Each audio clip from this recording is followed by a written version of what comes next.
aking alugbati. Yun yung pinutol ko kanina. Doon namili ako ng gulay. Try natin kung tutubo siya. Try natin. Ayan o.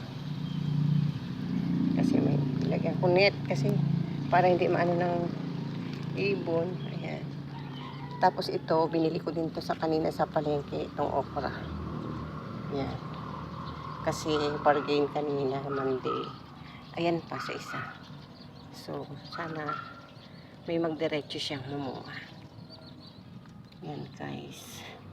Tapos gawin na natin yung ating balcony planting box. Kasi magtatanim tayo doon ng Chinese pechay. So, yan lang. Nakakatuwa naman yung aking halaman. See you later. Tanim na natin yung ating tamnan na natin yung ating binili online na balcony planting box.